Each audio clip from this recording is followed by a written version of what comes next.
बिस्मिल्लाहिर्रहमानिर्रहीम।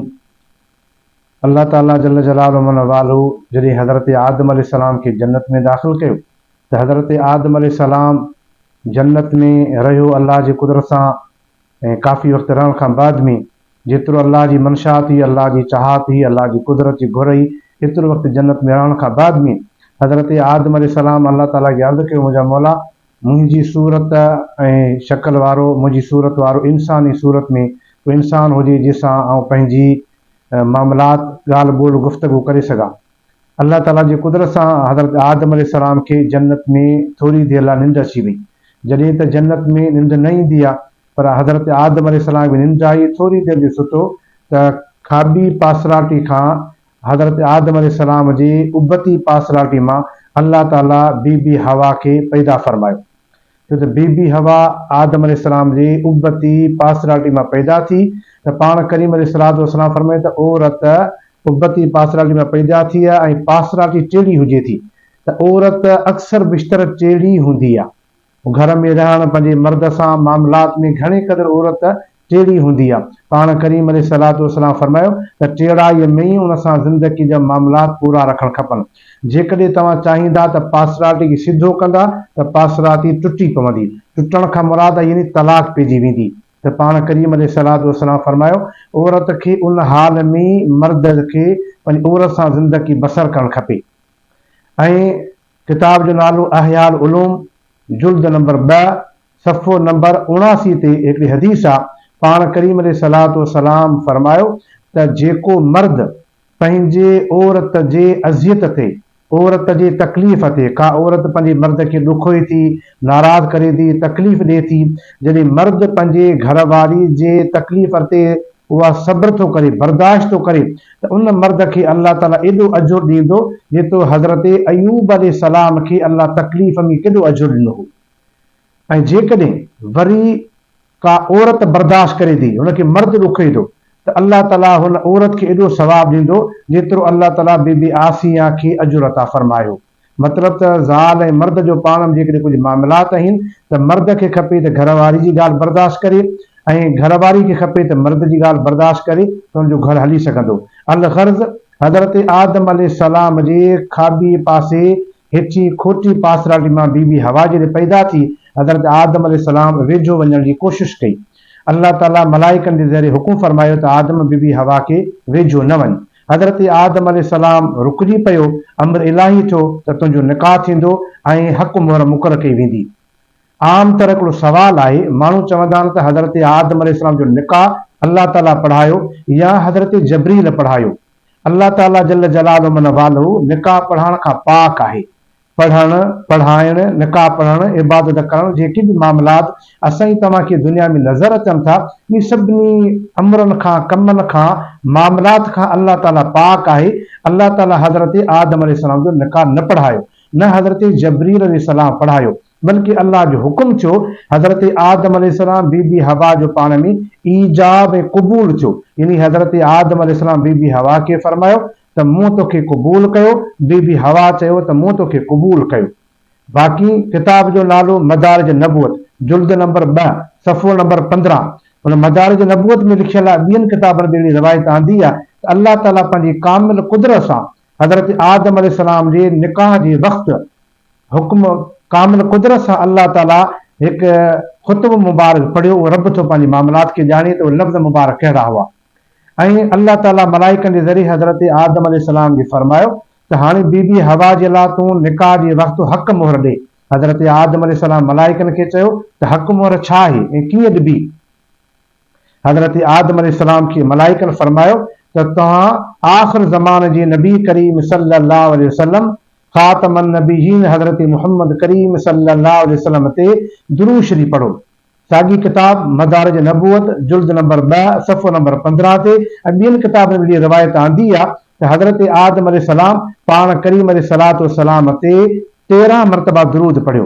हिकु रवायत में आहे त 3 मरतबा, ॿी रवायत में 10 मरतबा, ऐं हिकु रवायत में त हज़रत आदम अलैहिस्सलाम खे हुकुम कयो त तव्हां पाण करीम अलैहिस्सलातु वस्सलाम ते दुरूद शरीफ़ पढ़ो त तुंहिंजी हक़ मार थी वेंदी। साबित थियो त हज़रत आदम अलैहिस्सलाम जॾहिं जन्नत में आहे अने हज़रत आदम अलैहिस्सलाम जो बीबी हवा सां निकाह पियो थिए, उन वक़्त में पाण करीम जे मथां दुरूद पढ़ण जो अल्लाह ताला हुक्म फरमायो त साबित थियो त हुज़ूर करीम अलैहिस्सलातु वस्सलाम जी ज़ात अल्लाह जी कुदरत में अॻु में मौजूद हुई, जो अल्लाह ताला पंहिंजे महबूब जे मथां दुरूद पाक पढ़ण जो हुक्म फरमायो। ऐं इहा बि साबित ॻाल्हि थी त हज़रत आदम अलैहिस्सलाम जे निकाह में हक़ महर मदीने वारी मीर सल्लल्लाहु अलैहि वसल्लम जे मथां दुरूद शरीफ़ पढ़ियो वियो, जेको सुहिणी आदम अलैहिस्सलाम जी निकाह जी हक़ महर थी आहे। त एॾो दुरूद पाक पढ़ण में सवाब अजुर आहे ऐं मदीने वारी मीर जो एॾो अल्लाह ताला शान फरमायो। तॾहिं त सहाबन अर्ज़ कयो, कालू या रसूल अल्लाह सल्लल्लाहु अलैहि वसल्लम मता लक नबूवत, जामे तिरमिज़ी में हदीस आहे। पाण करीमन के सहाबन पुछो, साईं तव्हांखे अल्लाह ताला नबूवत कॾहिं ॾिनी? पाण करीम सल्लल्लाहु ताला अलैहि वसल्लम फरमायो, आउं उन वक़्त में नबी हुउसि जंहिं वक़्त में अल्लाह ताला हज़रत आदम अलैहिस्सलाम खे अञा मिट्टी ऐं पाणी में पंहिंजी कुदरत सां ॻोहियो हो। यानी हज़रत आदम अलैहिस्सलाम अञा मिट्टी ऐं पाणीअ जी हालत में हो। उन वक़्त में हुज़ूर खे अल्लाह ताला नबूवत जो ताज पारायो। पाण करीम अलैहिस्सलातु वस्सलाम जे मथां दुरूद शरीफ़ पढ़ण हज़रत आदम अलैहिस्सलाम जे निकाह जी हक़ महर थी। जॾहिं हज़रत आदम अलैहिस्सलाम बीबी हवा पाण में मेल मुलाक़ात रही, निकाह थियो, त अल्लाह ताला जल्ल जलालुहु मन वालहु हज़रत आदम अलैहिस्सलाम खे फरमायो त तव्हां ॿई जन्नत में रहो। ये क़ुरान पाक में आहे, सीपारो पहिरियों सूरत बकर आयत नंबर 34, वकुल्ना या आदम उस्कुन अंत व ज़ौजुकल जन्नत वकुला मिनहा रगदन हैसो शितुमा वला तक़रबा हाज़ी शजरत फतकून मिन ज़ालिमीन। अल्लाह ताला फरमायो, ऐं आदम तव्हां ऐं तव्हांजी घरवारी ॿई तव्हां जन्नत में रहो ऐं जितां वणे उतां जन्नत में खाओ पीओ ऐं हिते रहो, पर हिन हिकिड़े वण खे वेझो न वञो। जन्नत मां हिकिड़ी वण जे लाइ अल्लाह हुकुम फरमायो त हिन वण खे वेझो न वञिजो, हिन जो मेवो त न खाजो। हुन वण खां मुराद क़ुरान पंहिंजी तफ़सीरनि में आहे त उहो वण खां मुराद उहो कणक जो दाणो हो। अल्लाह ताला फरमायो, वला तक़रबा हाज़ी शजरत फतकून मिन ज़ालिमीन, जेकॾहिं हिन वण खे वेझा विया त तव्हां हद खां लंघंदड़नि मां थी पवंदा। हज़रत आदम अलैहिस्सलाम अल्लाह जे हुक्म मुताबिक़ उन कणक जे दाणे खे वेझो न वियो, पर जॾहिं वक़्तु गुज़रियो उन खां पोइ शैतान इब्लीस हज़रत आदम अलैहिस्सलाम खे अॻियां आयो ऐं चवण लॻो, ऐं अल्लाह जा नबी इहो वक़्तु गुज़री चुको, अल्लाह ताला शुरू में तव्हांखे हुकुम फरमायो त कणक जो दाणो न खाइजो, हाणे तव्हांखे काफ़ी वक़्तु गुज़री चुको आहे। फ़अज़ल्लहुम शैतान अन्हा, ऐं पोइ शैतान हज़रत आदम अलैहिस्सलाम खे खिसकायो, यानी भुलाइण जी कोशिशि कई त तव्हांखे इहो शुरू में अल्लाह हुकुम फरमायो, हाणे काफ़ी वक़्तु गुज़री चुको आहे, तव्हां कणक जो दाणो खाई सघो था, का बि मना न आहे। ऐं शैतान क़ुरान पाक जे 8 सिपारे में आहे त शैतान हज़रत आदम अलैहिस्सलाम वटि कसम खयो त अल्लाह जो कसम थो खणां तुंहिंजे अॻियां त कणक जो दाणो खा, तुंहिंजे लाइ का बि मुश्किल न आहे। शुरू में अल्लाह ताला तोखे मना कई, पोइ इन जे करे त हज़रत आदम अलैहिस्सलाम पहिरियों शख़्स हो ऐं शैतान पहिरीं कसम खयो, अल्लाह जो नबी सगोरो उन शैतान जी कूड़े कसम ते ॻाल्हि ते विसी वियो, एतबार कई। ऐं वरी बीबी हवा खे शैतान चवण लॻो त तव्हां ॿई गॾिजी कणक जो दाणो खाओ त हमेशह रहंदा। पोइ बीबी हवा हज़रत आदम अलैहिस्सलाम खे जॾहिं चयो त बीबी हवा जे चवण सां हज़रत आदम अलैहिस्सलाम कणक जो दाणो खाधो। जॾहिं हज़रत आदम अलैहिस्सलाम कणक जो दाणो खाई वरितो त अल्लाह ताला जल्ल जलालुहु मनो हुकुम फरमायो, ये क़ुरान पाक में सिपारो पहिरियों, फ़अज़ल्लहुम शैतान अन्हा फ़अख़रजहुमा मिम्मा काना फ़ीहि। अल्लाह ताला फरमायो त जॾहिं पोइ हज़रत आदम अलैहिस्सलाम खे शैतान खिसकायो, शैतान भुलायो, शैतान विसविस विझरायो, पोइ अल्लाह ताला फरमायो फ़अख़रजहुमा मिम्मा काना फ़ीहि, यानी शैतान उन ॿिन्ही खे कढरायो। शैतान अटकल बाज़ी करे हज़रत आदम अलैहिस्सलाम खे बीबी हवा खे जन्नत मां कढरायो। हज़रत आदम अलैहिस्सलाम जन्नत में हो त शैतान जन्नत में कीअं आयो? इन में क़ुरान पाक जी तफ़सीरनि घणो कुझु लिखियो आहे। किन तफ़सीरनि में आहे त जन्नत जे ॿाहिरां शैतान बि जन्नत जे दरवाज़े ते हज़रत आदम अलैहिस्सलाम सां ॻाल्हायो, यानी हज़रत आदम अलैहिस्सलाम जन्नत में हो, शैतान ॿाहिरि हो। जन्नत जे दरवाज़े ते बि हज़रत आदम अलैहिस्सलाम खे सॾु कयो, जन्नत जे ॿाहिरां बि गुफ़्तगू कई। ॿियूं कुझु रिवायतूं इसराईलाई त अचनि थियूं त शैतान नाग जी सूरत में अंदरि वियो, पखी जी सूरत में अंदरि वियो, उहे रिवायत मज़बूत न आहिनि। मज़बूत रिवायत इहा आहे त शैतान जन्नत जे ॿाहिरां हो, छो त शैतान जन्नत में नथो वञी सघे, उहो जन्नत जे ॿाहिरां हो। हज़रत आदम अलैहिस्सलाम अंदर हो, दरवाज़े ते गुफ़्तगू थी, पोइ जॾहिं हज़रत आदम अलैहिस्सलाम कणक जो दाणो खाई वरितो, अल्लाह ताला फरमायो तव्हां ॿई जन्नत मां निकिरो। ऐं अल्लाह ताला जो अरशाद फरमायो वकुल नहबितू बादुकुम लिबादिन अदुवुन वलकुम फिल अर्दि मुस्तक़रुन व मताउन इलाहीन। अल्लाह ताला फरमायो त तव्हां लहो, बाद तव्हांजो बादल जो दुश्मन आहे ऐं ज़मीन में रहो कुझु वक़्तु मुक़ररु के मुदे मुक़ररु ताईं।